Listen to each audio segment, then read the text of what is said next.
Hello everyone, आप सब कैसे हैं? उम्मीद करता हूं कि आप सब अच्छे से, खैरियत से, एकदम बढ़िया है, मस्त से, सेहतमंद है, चंगे और बहुत ही बेसब्री से आप सब मेरे वीडियोस का इंतजार कर रहे हैं। तो कल का दिन बहुत खुशी की दिन था भारतीय क्रिकेट के लिए, बहुत अच्छा दिन था, बहुत बढ़िया दिन साबित हुआ है।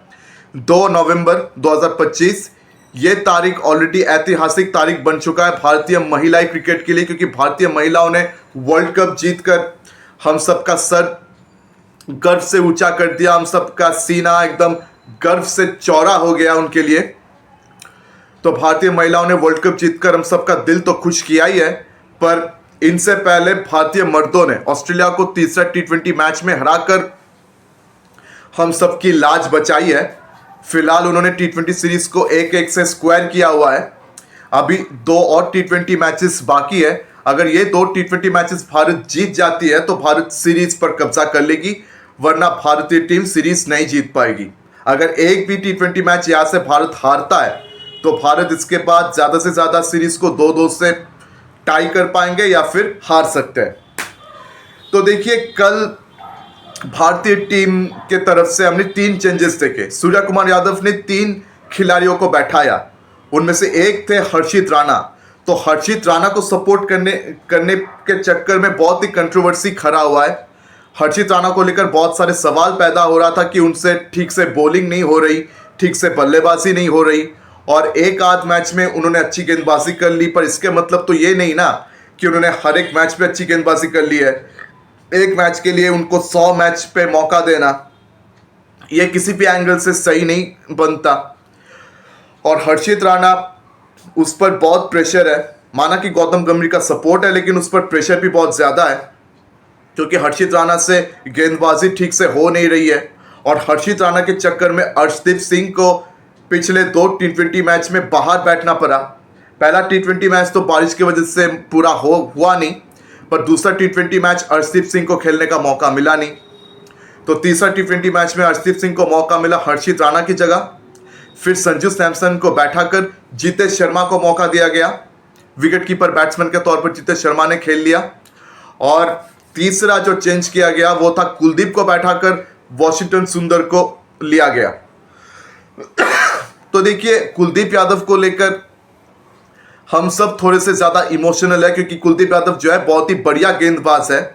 उनकी तरह मतलब चाइना मैन स्पिन गेंदबाज पैदा करना बहुत ही मुश्किल काम है, लेकिन उनको बैठाने के अलावा और कोई ऑप्शन था नहीं, क्योंकि कुलदीप यादव से बल्लेबाजी होता नहीं है। और वॉशिंगटन सुंदर को वॉशिंगटन सुंदर को T20 में मौका नहीं मिला था पिछले 2 T20 मैचेस में।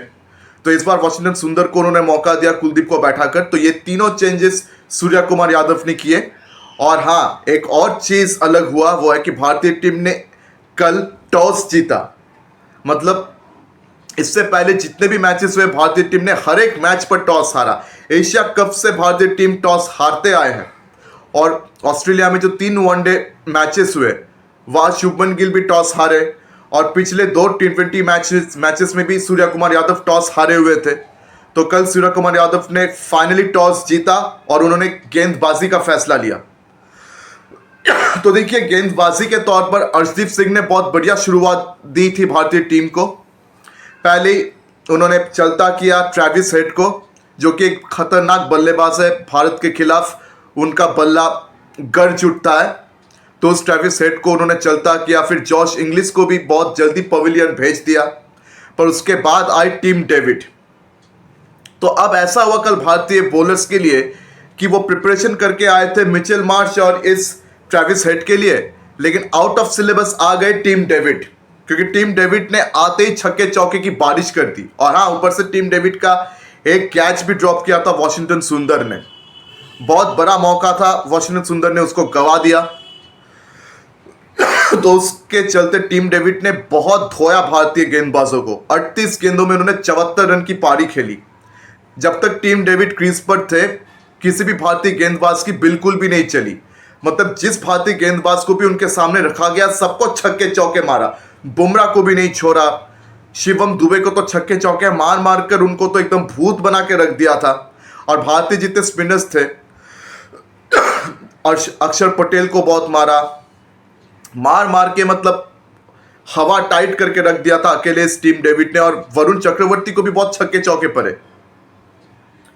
तो जब तक ये टीम डेविड था ऑस्ट्रेलिया बहुत मजबूत स्थिति में खड़ा था, और टीम डेविड के बाद मार्कस स्टोइनिस ने मार पिटाई की भारतीय टीम की, और उसके बदौलत ऑस्ट्रेलिया ने 186 रन का स्कोर खड़ा किया, जो कि इस पिच में 186 एक अच्छा स्कोर था, एक अच्छा ही स्कोर था 186, ये कुछ कम रन नहीं था।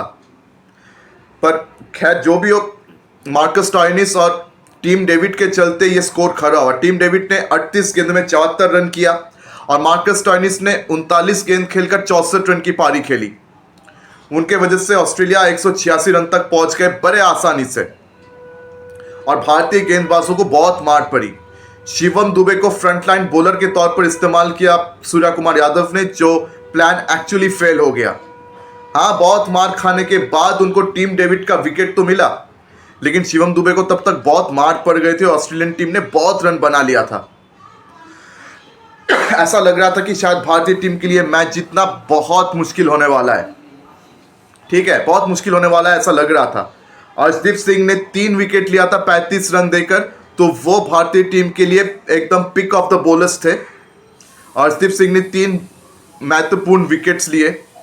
उसके बाद भारतीय बल्लेबाजों ने शुरुआत करी, तो उनकी शुरुआत अच्छी रही।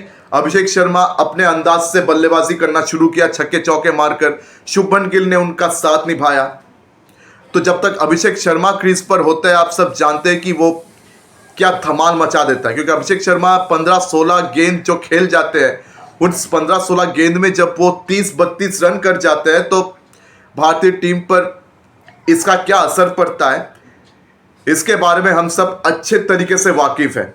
और अभिषेक शर्मा एक बहुत बड़े इम्पैक्ट प्लेयर है भारतीय क्रिकेट टीम के लिए, इस बात पर कोई सवाल नहीं है। तो अभिषेक शर्मा ऐसे धुआंधार बैटिंग के चक्कर में जल्दी आउट हो जाते हैं। उसके बाद आते हैं सूर्य कुमार यादव, और सूर्य कुमार यादव ने भी बहुत बढ़िया शुरुआत करी। 2-2 छक्कों से उन्होंने स्वागत किया ऑस्ट्रेलियाई गेंदबाजों की। उसके बाद शुभमन गिल ने भी अपना हाथ खोलने की थोड़ी कोशिश करी, लेकिन शुभमन गिल फिर से एक बार आउट हो गए, और बिल्कुल एक ही तरीके से आउट हुए। मतलब लगातार कुछ मैचेस से हम देखते आ रहे हैं कि ये शुभमन गिल, गेंद अगर हल्की सी भी इन स्विंग हो ना, तो इस शुभमन गिल का कोई भरोसा नहीं होता है। बिल्कुल एक ही तरीके से ये एलबीडब्ल्यू होता है, उनके सामने के पैर पर गेंद आके लगता है और ये एलबीडब्ल्यू करार दिए जाते हैं। ऐसा 1-2 मैच में नहीं देखा, ऐसा कई हजारों मैचेस में हमने देखा कि शुभमन गिल बिल्कुल एक ही तरीके से आउट होते हैं। उनको इन स्विंग जो गेंद है बहुत परेशान करता है। तो बॉस शुभमन गिल को अब इन स्विंग गेंद को लेकर कुछ करना होगा। उनको जोरों शोरों से मौका मिला है T20 में, वाइस कैप्टन उनको बना दिया गया है, और उनके चक्कर में यशस्वी जायसवाल जैसा एक काबिल खिलाड़ी T20 टीम से बाहर है। उनको जगह तो मिल नहीं रहा है, और शुभमन गिल को इतना जगह मिल रहा है, लेकिन T20 में अभी तक उनका ऐसी कोई बड़ी पारी तो हमने देखा नहीं। ऐसा पारी देखकर तो हमको लगा नहीं कि शुभमन गिल T20 खेलने के लायक है। हमको लग रहा था कि शुभमन गिल को लाने का ये जो प्लान है ना गौतम गंभीर का, ये प्लान अब फेल होता हुआ नजर आ रहा है, क्योंकि शुभमन गिल से रन नहीं हो रहा है। अब शुभमन गिल को कुछ सोचना पड़ेगा, क्योंकि उन पर प्रेशर बहुत ज्यादा है। यशस्वी जायसवाल के जगह खाकर बैठे हैं, तो कुछ तो रन बनाना चाहिए ना उनको। तो अब शुभमन गिल को कुछ करना होगा। उसके बाद आते हैं तिलक वर्मा। तो सूर्य कुमार यादव उसके बाद बहुत जल्द एक स्लोअर गेंद में आउट हो जाते हैं। फिर अक्षर पटेल आते हैं। अक्षर पटेल और तिलक वर्मा के बीच एक पार्टनरशिप बनते हुए हम देखते हैं। फिर अक्षर पटेल भी एक बाउंसर गेंद पर आउट हो जाते हैं। नेथन एलिस ऑस्ट्रेलिया के, उन्होंने बहुत बढ़िया गेंदबाजी करी। उन्होंने 2-3 ऐसे बाउंसर गेंद से उन्होंने बड़े बड़े विकेट्स चटकाए। उन्होंने अभिषेक शर्मा को सबसे पहले आउट किया था नेथन एलिस ने, एक सरप्राइज बाउंसर देकर, और वैसे ही सरप्राइज बाउंसर उन्होंने अक्षर पटेल को भी करी है। उनके पास कोई जवाब नहीं था इस बाउंसर गेंद का, उन्होंने अपना विकेट गंवा दिया इस बाउंसर गेंद पर। तो खैर अक्षर पटेल के आउट होने के बाद उतरते हैं वॉशिंगटन सुंदर। अब वॉशिंगटन सुंदर जब से वो क्रीज पर उतरे हैं, उनका इरादा ही कुछ और था।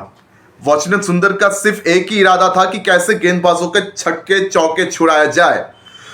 आते ही गेंदबाजों का छक्के चौके छुड़ाना उन्होंने शुरू कर दिया। और हाँ, अब वॉशिंगटन सुंदर से एक बात याद आया, उनको एक ओवर नहीं मिला गेंदबाजी का।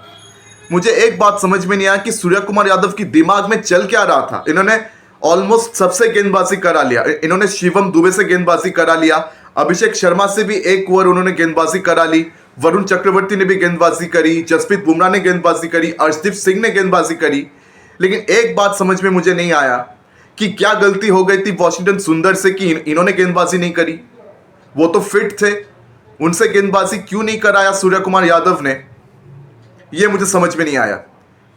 एक स्पेशलिस्ट ऑलराउंडर है आपके टीम में, फिर भी आप दूसरों से गेंदबाजी कराए जा रहे हो, ये चीज मुझे समझ में नहीं आई। खैर जो भी हो, तो वॉशिंगटन सुंदर ने बल्लेबाजी में कमाल कर दिया। 23 गेंदों में नाबाद 49 रन का पारी खेलकर उन्होंने टीम इंडिया का जीत सुनिश्चित कर दिया। तो तिलक वर्मा वो भी अच्छे खासे सेट थे। 26 गेंदों में 29 रन बनाकर तिलक वर्मा भी आउट हो गए, वो रैंप शॉट खेलने के चक्कर में। उसके बाद आ गए जितेश शर्मा। तो जितेश शर्मा और वॉशिंगटन सुंदर, इन दोनों ने मैच को खत्म किया भारतीय टीम के लिए। तो वॉशिंगटन सुंदर ने बहुत बढ़िया पारी खेली, 23 गेंदों में नवाद 49 रन की पारी उन्होंने खेलकर जीत सुनिश्चित किया अपने एंड से। और जितेश शर्मा ने भी निराश नहीं किया, पहला मैच में मौका मिलते जितेश शर्मा ने मौके पर चौका छक्का मारा है। तो बॉस, कल टीम इंडिया ने बहुत बढ़िया बल्लेबाजी के बदौलत मैच जीता है। और अंत में ऑस्ट्रेलियाई कैप्टन को हमने ये बोलते हुए सुना कि वो 20-25 रन पीछे पड़ गए थे, 20-25 रन वो पीछे पड़ गए थे, जिसके कारण वो इस मैच से हाथ धो बैठे। तो देखकर तो ऐसा लग रहा था कि ऑस्ट्रेलियाई टीम ने काफी रन बना लिया, लेकिन हाँ, भारतीय बल्लेबाजों ने जिस तरह से स्कोर को चेस किया है, देखकर लग रहा था कि शायद ये स्कोर थोड़ा कम पड़ गया है। पर हाँ, एक बात माननी पड़ेगी, भारतीय बल्लेबाजों ने इस बार कोई कसर नहीं छोड़ा। मतलब जो भारतीय बल्लेबाज आए, सबको एक स्टार्ट मिला, सबको एक शुरुआत मिली। हाँ, सबने अपना मतलब शुरुआत को बड़े स्कोर पर तो तब्दील नहीं कर पाए, बड़े स्कोर पर तब्दील करने पर फेल हुए भारतीय बल्लेबाज। किसी भी भारतीय बल्लेबाज को हाफ सेंचुरी मिला नहीं, मगर फिर भी सबको एक अच्छा शुरुआत मिला था। तो उस अच्छे शुरुआत के चलते भारतीय टीम ने स्कोर को 18 ओवर 3 गेंदों के अंदर चेस कर लिया, बहुत ही सक्सेसफुली 5 विकेट से जीत गए। तो उन्होंने T20 सीरीज का पहला मैच जीता अपना। अभी 2 और मैचेस बाकी हैं। उम्मीद करता हूं कि इन 2 मैचेस में भारतीय टीम बेहतरीन परफॉर्मेंस दिखाएगी और वो अपनी गलतियों से सीखेंगे, गलतियों से सीखकर वो बेहतरीन परफॉर्म करेंगे और ये दोनों मैचेस उम्मीद करता हूं कि भारतीय टीम जीतकर दिखाएगी। लेट्स सी, क्योंकि कुछ भी हो सकता है, भारतीय टीम जीत भी सकता है और शायद ये सीरीज वो हार भी सकते हैं।